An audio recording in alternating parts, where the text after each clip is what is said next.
And I'm like, how many people in They're this like, audience? same. Right. Same. Please don't come up to me. Yeah. Can I help you? No. Who doesn't want to see a wall full of dicks, you know? Yeah. The daughter is bringing in their mom. Yeah. And they're like, we're going to get her first vibrator. Yeah. Our fabulous fellatio class, which is one that I love to teach. I love sucking dick. I mean, So vulva owners go through so much. They deserve an organ in their body that brings them nothing but pleasure. Agreed. There's no such thing as a bad blowjob. There can be. There's teething. This episode of Primary Care is sponsored by Regiette Health. More than just an ED treatment. I'm Jasper St. James, and I am co-owner of the Sexology Institute in San Antonio, Texas. I actually just won Best Adult Store Incredible. in San Antonio, Yeah. 2 days ago? Congratulations. So yeah. Well, thanks for coming to celebrate with us. I know. It's really empowering to see people come in their first time into a store and they're so scared. They don't want to talk to anybody. They don't want to look at you. I've been there. You know, yeah, exactly. Please don't come up to me. Yeah. Can I help you? No. Yeah.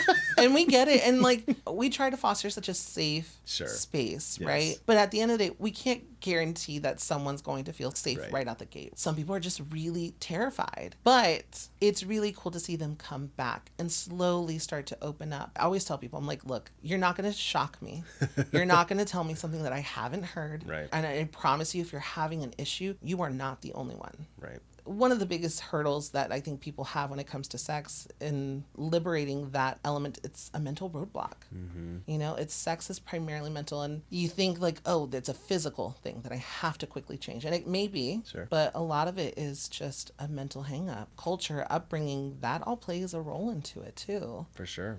I always feel like when it comes to sex, as long as you're being safe, you're not harming anyone or harming yourself, explore, right? Do so comfortably, do so safely. Communication is key. I feel like so many people are afraid to talk about sex, either with friends, with a partner, especially with a partner, and then they repress, right? These feelings, these thoughts, these emotions that they want to navigate and discover, but they don't know how to say it, right? And that can be a challenge. And in regards to porn, it can be a learning tool. It really can, because you can see it and be like, I find this erotic. I find this really exciting. Right. So you're into it. Right. But you don't know how to take it from viewing it as just that and then how to implement it in a safe way. Right. You know, so it takes finding a community or finding someone that you can kind of just ask the questions to and communicate it to. And if you don't feel comfortable going to a professional, communicating it with your partner, if anything. And if you're struggling to communicate it with your partner, it sounds like there may be a bigger communication issue at play already.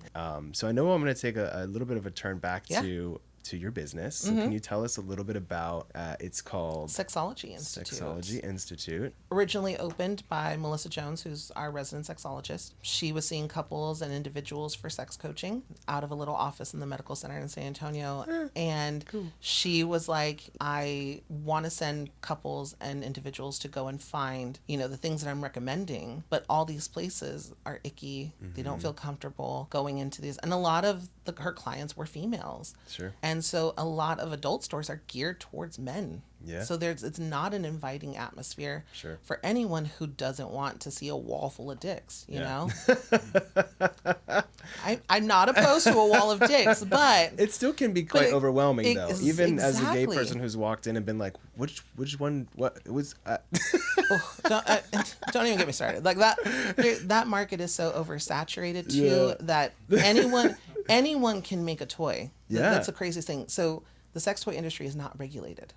So that's how you end up with so many products having ingredients and materials that are not safe for your body. Wow. Going back, Melissa was like, hey, there's a need for a space where people can go feel comfortable and it not be overwhelming. So she created the Sexology Institute and boutique. And so the boutique part was what she really wanted to make as a safe haven for people to come and shop. From there, we came along, myself and Johanna, and we took over the boutique element of it. Melissa still does the coaching, and we actually have a sex coaching program where people can come and actually become a certified sex coach through us. Wow. And then we offer classes. We do sex education classes to the public. We actually had an ultimate orgasm class last night. Wow. So, yeah. So, yeah. Can we just do a quick overview of what that is? So it covers a lot. It's very in-depth class.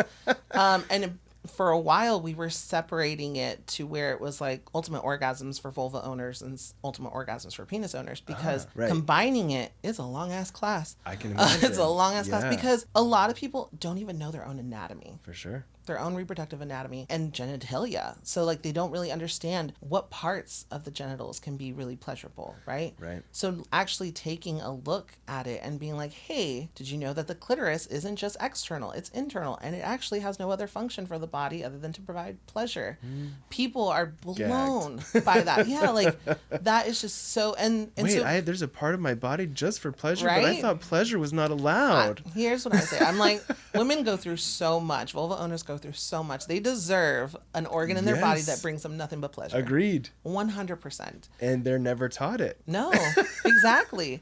And what we like to do, especially when I teach a class like that, I like to tell people, like, look at the bodies. It may look different, but it's the same thing, just rearranged differently. Exactly. You know, and once you actually kind of get to understand that, then you're like, well, if I like this, then my partner might actually enjoy it if I did this way. Right. So we go over basic anatomy. We go over hurdles that people may have when trying to achieve orgasm, because that's actually something that we see quite often is people are like, I haven't had an orgasm in so long, right? And they're like, how do I fix this? And we kind of break it down, like, do you have kids? Are there any other types of distractions? Sometimes it's physical, you know, are you depressed? Are you on antidepressants? Are you diabetic? Do you have any type of medical issues that may be hindering your ability to orgasm? Right. Sometimes people get freaked out when I'm like, even antihistamines, they can dry up your system and you're not self-lubricating as often as you should. These things people are like, what? Yeah. You know?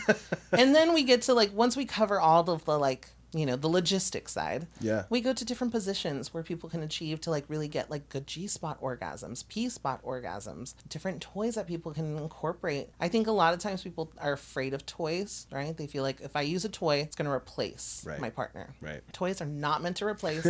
They're only going to enhance the experience. I promise. Nothing will ever replace skin on skin contact. For sure. You know? For sure. Or even that connection that you have with a partner too. Like nothing will replace that. For sure. So we kind of go through all of that. And then my favorite part is always opening up to questions, right? Because everyone's absorbing all this information. At the end of the class is where people are like, okay, now I want to talk about me. Right. And this is where I'm at. And I think that's such a beautiful thing, because then some people are like, I actually have something going through something similar, but I'm too shy to ask, you know? So it's kind of like a group therapy session, if you will, without the therapy, but just kind of feeling amongst other people that are maybe in a similar situation, or they're wanting to explore and how to just make their sex life even better, and seeing that you're not the only one feeling this way. I think it just gives people a sense of like relief. And they're able to let their guard down and just explore and be like, you know what? I do want to try this, you know? So we kind of just stick to the physical orgasmic part itself, and then having that distinction between orgasm and ejaculation and how they're not always the same thing. That also blows people's minds too. So, you know, there's a lot that happens. One of our most popular classes is our fabulous fellatio class, which is one that I love to teach. I love sucking dick. I mean, so it's a talent. Not everybody does it well. No. Well, here's the thing, though. I feel like some people feel like they're bad at it. Yeah. And I'm like, there's no such thing as a bad blowjob. Sure, I mean... There can be. There's teethy. There are teeth, yes. Some people do get very teethy. Yep. Some people like that, though. But some people like that, exactly. Some people like the light grays of the teeth along the penis. You know, like some people like that. Yeah. As long as you have some enthusiasm. Yep. You take some initiative, and you throw in some fun little tricks in there, you've got the perfect recipe for a good blowjob. For sure. You know? Hey folks, my podcast Primary Care is sponsored by Rougiette Ready, the latest pharmaceutical advancement in erectile dysfunction. This is a sublingual compounded treatment using 3 ingredients, sildenafil, tadalafil, and apomorphine, and it works up to 5 times faster than pills and chewables. We give you a promo code Primary Care for 20% off your first order and free shipping. Now, let's get back to the content. Again, communication I think is key there too. I think just being able to say, I don't like it when you do this, let's try this, and me and my partner talk about everything. Yeah. And if I feel uncomfortable to talk about it, I just get stoned, and then I'm like, it'll come out. So we are, very communicative about our sex life because, well, mainly because I want us to enjoy each other for as long as possible. Like, we're monogamous right now. I don't know if that will change in the future. We talk about it. We check in and say, is this what we want? And we, at this point, still are. And I'm working to keep that way for now, at least, because that's what I want. So I'm always trying to check in, like, hey, are you getting what you want? I'm getting what I'm wanting. And are we happy there? When you're not checking in and you don't feel comfortable talking about it with your partner, it does increase the risk of infidelity or, just being a little more sneaky about being able to express what you feel. I think when people get to the point of infidelity, it's because there's something where they don't feel comfortable to have that open discussion or that dialogue with that person. Right. So then you kind of have to look deeper. And for some people, looking deeper is scary. Mm-hmm. That's why a lot of people avoid therapy or going to get counseling, because it can be a terrifying thing to find out that you maybe have some previous trauma or previous history where this was something that was brought to you, but you didn't know it. And I think this is kind of the cool thing about being a queer person is like this idea of monogamy, right? Like, we are believed to, like, monogamy is the way to go, right? But I think we've kind of learned to design our own relationships, and we have the power to design our own relationships.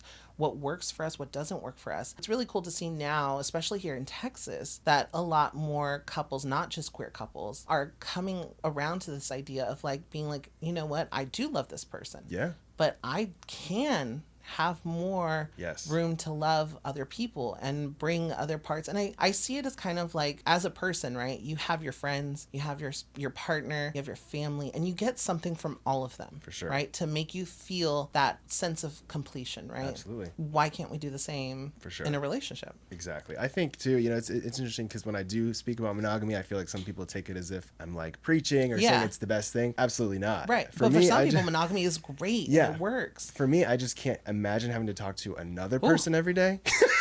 I'm right there with you.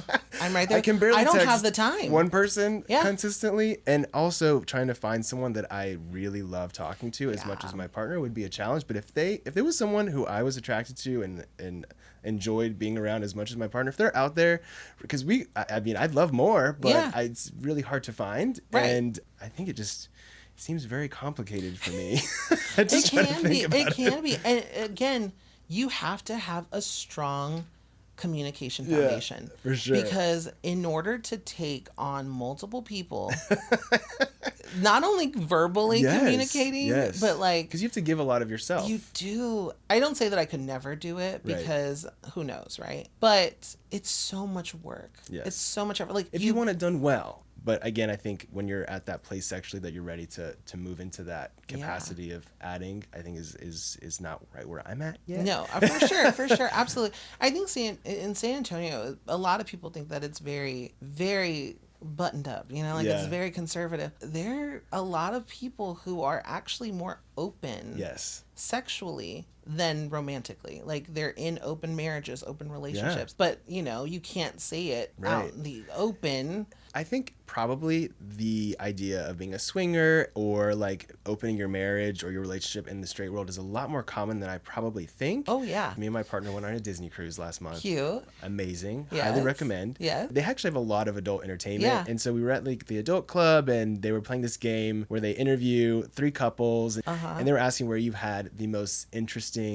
like they said like whoopee or something like that. Whoopee. Yeah, something like that. And so it's very vague, right? Well, this couple who'd been together, I think they were like maybe 7 or 8 years. Everyone was pretty boring. I mean, it's a Disney cruise, so you expect that. Well, they're like, and their parents are actually in the audience, but like, oh man, I'm gonna just say it. So they announced they had been to a swingers club together, and that was the most crazy place they'd been. Mm-hmm. And it was like, it kind of hit me like out of nowhere because I just first of all didn't expect that, but then started to digest. Like, the audience kind of responded in a way that it wasn't so foreign to them, and I'm like, how many people in this audience? Same, right? Same. And I'm like, if this is the case, why would we not talk about it so that we can have a different perspective of sex? Like, why? Maybe that's the issue is, I don't want to say this in front of my parents. Maybe you should. Maybe this should be something that is more talked about, so it's not a deviant behavior. It's not something that people, hide or want to keep from their partner. Maybe it's something they enjoy and they don't want to bring it up, and then they're married, and then, by the way, I like to be, I like to swing, and their partner's like, we didn't talk about this, Exactly. Because of the shop that we've created, right? We get a wide range of people who come through. But my favorite is when I see a mom and daughter come in. And sometimes it's flipped. So for instance, sometimes the daughter is bringing in their mom. Yeah. And they're like, we're going to get her first vibrator. Yeah. You know, or something along those lines. And I just think it's so cool that you're able to have that relationship with your parent. Yep. To be like, let's do something together, right? That's what might seem uncomfortable for some, but it's healthy. It's so healthy. And I think like that's so rewarding. And like sometimes we'll get the people who accidentally stumble in there with a sibling or a parent or something. And they're like, oh, I don't know, this feels kind of weird to be in a sex shop with my parents. But then they're like, okay, you go over there, we go over here. And they do their thing. Yeah. And then they come back and they're fine. You know, like I think it's just really about letting go of that shame and that stigma around sex, and like you said, making it feel less deviant and less something. And that's one of our missions, like with Sexology, is that we just want it to be a place where it's normal. Like just like how it is, you'll go to a makeup store to go buy makeup because it's something you need or you want for your face. Like you don't need makeup, but you want it, right? For sure. Why can't you easily go to an adult store if you want something that's going to make your sex life better? Your Sexology Institute, how can we get there? It's in San Antonio. It's in San Antonio. We're locally owned and operated, so you can come to Southtown. We're in the King William area of San Antonio. But you can also shop online. We have our online store, sexologyshop.com. Perfect. So you can shop. We do ship across the United States. Not international just yet. But yeah, they can shop with us online. We have a really big presence on social media. We love to just kind of connect with our customers and followers. So they can follow us at Sexology_Institute on Instagram, and they can stay up to date with all the new things that we get in our store and chat with us, ask questions. We're here. Well, you know. I'm just so thankful that you took time out of your schedule to come and hang with me and talk and teach me. Fun. It was so much fun. We would love to have you back anytime. Seriously, I'm sure we could find many things to talk about. Absolutely. Add us on Instagram at Primary Care Pod. Catch up on past episodes and don't miss out on new ones. Subscribe to the podcast on YouTube, iTunes, and Spotify at Primary Care Pod.